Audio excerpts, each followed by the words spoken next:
Hey, welcome back to No Hype Beer Reviews. Unless it's your first time, then welcome. Please consider subscribing. If you do, hit the notification bell, get all the updates. Then go to the Nerdsense guys channel, hit subscribe, watch some of their videos, like them, hit the notification bell, and I think that's everything I'm supposed to say. Yeah, So you guys can introduce yourselves for anyone who doesn't know who you are.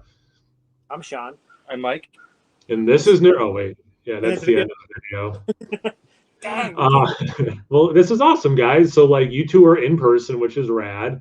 And soon it'll be all three of us in person. No set dates for anyone's like, oh, when's that happening? But sooner than later, Yes, definitely. we'll all be together. All right. So, this beer is from Fidens, and it is Proper Education. It's a pale ale. I've never had a pale ale from these guys, so I'm super excited. It's 5.8% ABV, Citra, Mosaic, and Simcoe. Um, and you know what, Sean, you're actually the one who said this in a video. I was like, I wonder if that's true with breweries. So, the order they list them in, is that the order of like there's more Citra than Mosaic and more Mosaic than Simcoe? Yeah, that's what I assumed because I heard I, other breweries do it. I've always assumed that. But, If I'm wrong, then Jesus, I've always assumed that. but this is Yeah, also order, so it could be that they're doing it that way too. So, that's but true. there are breweries that have said it goes from Well, Yeah. most hops to least. normally, I mean, just in the general, like, if something has ingredients on it, from the first one to the last one, is most to least. Yeah, So, yeah, for like food and stuff. Yeah, for sure. No, it so stands to reason. but yeah, but I mean, there's a bunch of times where it doesn't seem to be the case. But I Yeah. always assumed it until we talked about it a couple weeks ago, where I realized like, oh, maybe I'm full of shit. I don't know. I often am. It's all good. I just don't swear on my channel, so I don't care if other people do. All right, well, should we get into it? Let's do it. What is it? Oh, you just said what it is. Oh man, sorry. Yeah. Oh, so you who got it? That's what I was going to try to do. Yeah, that's what I meant to say. This is so our can is courtesy of one of our viewers, Michael, who sent us four Fidens beers. So, dude, thank you so much for sending these. Hope he doesn't mind that's on my channel.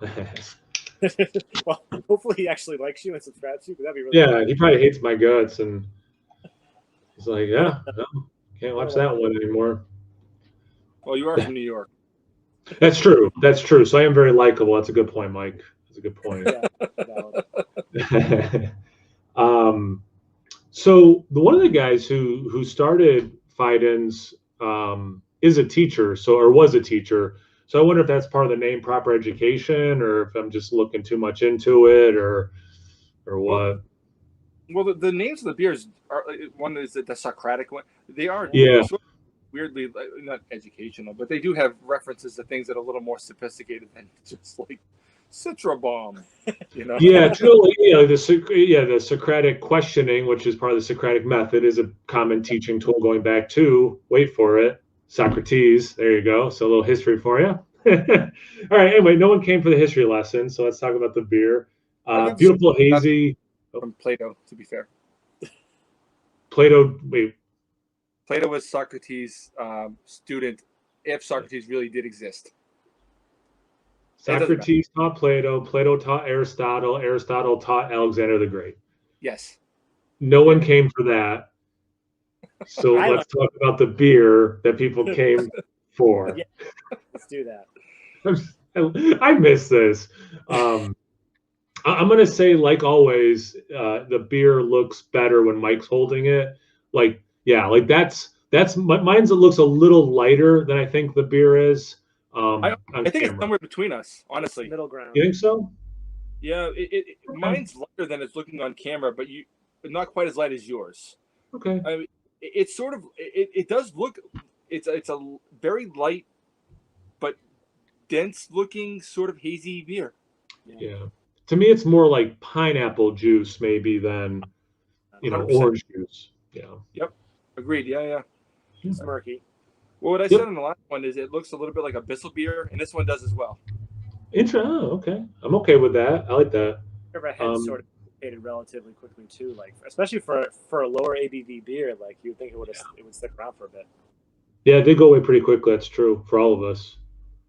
Yeah. Should we get into the aroma? Do it. All right.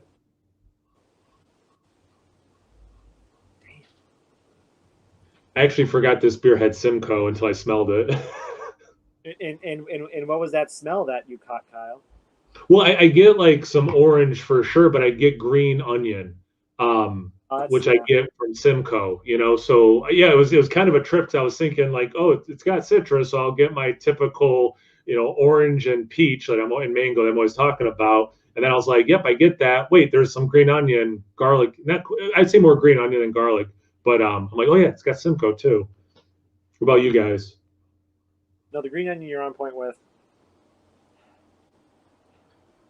It's more.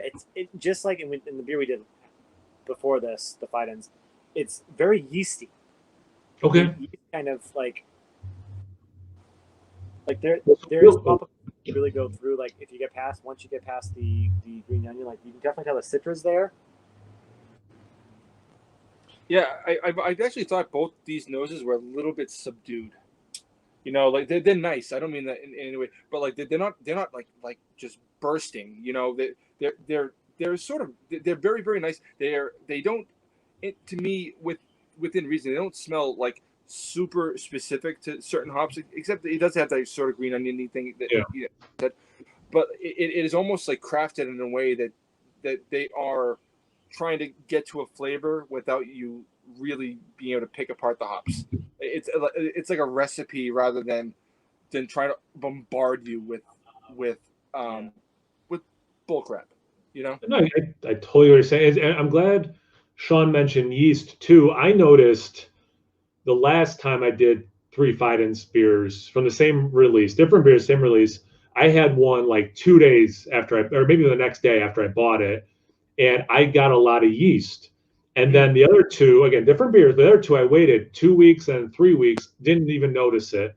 This is super fresh. I mean, it's a week. It's less than a week from Yeah. release. So I'm wondering, yeah, if he's kind of like if the yeastiness goes away, or if it's just I'm overthinking it. But I'm glad you also mentioned that, Sean.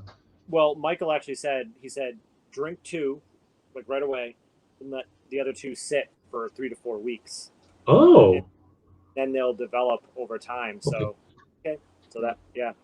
So I The guess more people I hear, the better talk about that. So that's cool. yeah. So I guess we'll do vegan, the four of us in 2 weeks.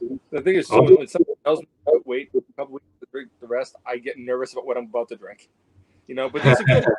Yeah, no, It's not like fresh Trillium, like because that's when you get nervous, right? Like yeah, exactly. And to Mike's point, I think, and I didn't just do a double IPA from them like you guys did. This is the first beer I've had today, but like for a pale ale, I think it does have the oomph of bouquet that a pale ale would have. But it's interesting you mentioned it with the double. Yeah, should we get into the taste? do it. Cheers, guys.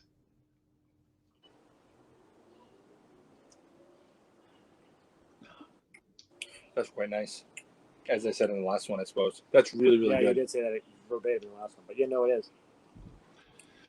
I like that malt bill is really really good. Yeah, it has nice like cereal grains, biscuity, just really just crisp. Really, wow, that's really good.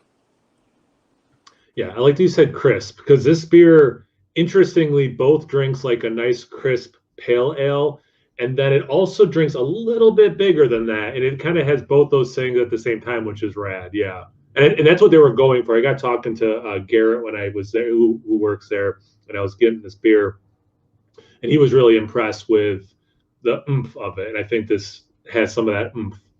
Is this the first time that they brewed this then? That I don't know. He had seen a review, so he's like, "Oh, hey, you're the guy." And I'm like, "Oh, yeah." And he's like, "Which one are you most interested in?" I said, "Well, a pale ale because I've only had double IPAs and a stout from you guys."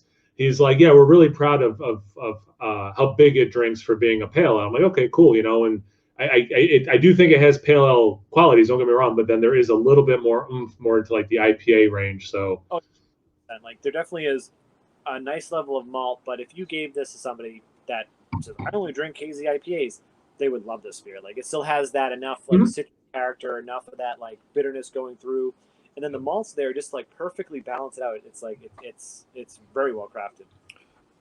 I'm really enjoying that sort of those fruity esters I'm getting from the yeast as well. It's really just this is really nicely crafted beer. Easy drinking, but like you can drink a bunch of these. You could, but full flavored. It's not like boring in any way, you know. Yeah, I'm going to build upon what you said because I agree. I had I don't know how you pronounce it, Duvel recently, and the fruitiness, it was those fruity esters, you know, and this I think has a nice mix of fruity esters, and then there's times where you could be like, or is it fruit, which you can get in a really nice New England style IPA, and I think this has elements of both. It's just it's so interesting in a lot of beverages, but you know these are beer channels that we run. So beer specifically, how like you can get different kinds of fruity flavors even out of the same fruit. Like I'm saying orange, but if I'm talking about this beer, I mean it in a different way than you know. And I think this beer is a good example of real fruitiness, but also like the fruity ester. You know, oh, it's good. It's really good. Yeah, because I'm almost getting just a little bit of apple peel from those fruity esters. It's almost like a little bit of like an apple peel thing, which you don't usually get from like you know these types of beers. For me, it goes hand in hand with that crisp element, and I totally get what you're saying. Yeah, I would not have. I like that. I'm glad we did this review together. I would not have pulled that, but I get it. Yeah. Yeah, I wouldn't even thought of that either. That's actually super interesting. And I do get a little of that Simcoe, you know, stink on the end too, which I like. Yeah, yeah. It does have a nice bitter in the finish. You know, it's nice. It doesn't give you a punch. It gives you a nice dry finish. I mean, this is beautifully constructed, honestly. And I was just gonna say, I was ready to say after, if you guys were done your thoughts, like I don't really get the Mosaic, but as I was thinking it, I let it kind of sit on my palate for a bit and kind of wash over it. And like, if you let it wash over a little bit, you get Mosaic like right like in the mid palate, like after everything else kind of washes over it. Like it's very, very, very extremely subtle. Like obviously the I think the Citra and the Simcoe are more up front, but the Mosaic is there to kind of, I guess, maybe probably balance it out. I could see a kiss of subdued strawberry. Yep, Yeah. I can see that. Yep. Yeah, no, I'll go along with that. Yeah, for me, it's like no surprise Citra, no surprise Simcoe. Whereas if I was doing this blind, I don't think I would have picked up the Mosaic. No, but I like your point, Sean. Right. No, agreed. That's good. Really good. It's really. No, it's this is, and I'm glad the lower ABV is cool too. Like again, having had basically one style and then one stout from them to have a different style, and they nailed it too is really cool. Yeah, this is good. Any other thoughts before we wrap up, gentlemen? Other than that, no, I'm good. It's delicious. It is delicious. Well, this was a lot of fun. It was great seeing you dudes together and us doing something like this, but with you two guys in person. I love it. But yeah, seriously, make sure if you watch me, you watch those guys. So Nerdsense, nerdsense.net. Yes. So you can go there and you can see, all their social media or just Nerdsense on YouTube. I'm sure I'll remember in the description box below to put a link to their YouTube channel. Well, I'll put it just to nerdsense.net. But yeah. What do I usually say? I always get thrown off doing you get the routine of doing them by yourself. Once you're done doing that, make sure you check me out on Instagram and Untappd. It's No Hype Beer Reviews at both those places. So always please like, comment, subscribe, and most importantly, check out Nerdsense. Cheers. And don't forget to imbibe. Cheers. And imbibe.